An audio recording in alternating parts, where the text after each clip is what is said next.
यस्तो झाडीमा आएको छु कि साथीहरू लिगुरु टिप्न हैन।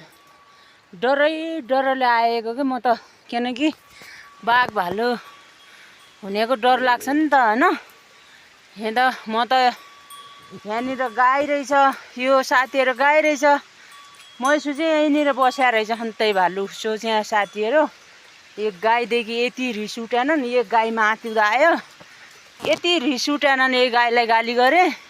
यो गाईले के भन्ने थियो र, केही बोलेन म त साथीहरू।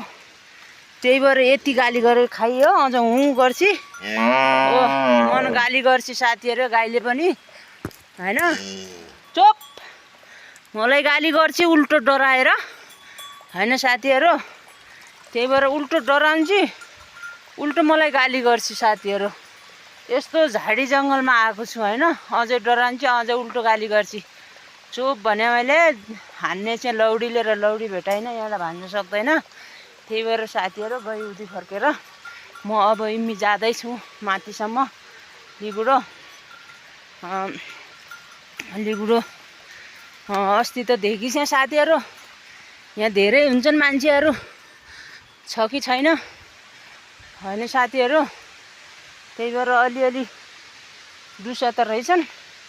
दुनियाँहरूको लिगुडो छियो क्या र अस्ति, त्यत्रो लिगुडो हुँदै त्यो साना डुसामा थियो नि, को मन लगाउने छ भनेर अलि माथि पाइ हिँड्दैछु साथीहरू।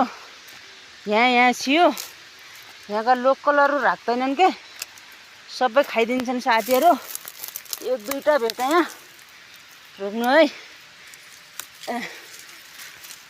भने एल्जलिन्छ साथीहरू अझ हैन। यस्तै भेटाया साथीहरू। अस्ति अम्तो छु, राख्दैनन् क्या आज लिगुडो। दुनियाँहरूको लिगुडो छु साथीहरू। के अब माथि इमो बाटो पनि अग्लो रहेछ।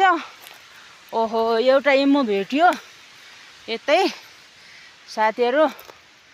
इमो बाटो अग्लो रहेछ। अब इम्मी उल्किनु कसरी म, एक त यति मोटी मान्छे, के गर्नु साथीहरू। उल्किनु पर्यो। हेर्नु अहिले भेटाएँ यहाँ अलिकता नली इमो रहेछ, यहाँ म इमो रहेछ, यो रहेछ। बेली धेरै छियो अस्ति साथीहरू। कति हाट यहाँका जिमदार त भइगयो त, के राख्दा अन्त खाना नपाए जिमदार जस्तो।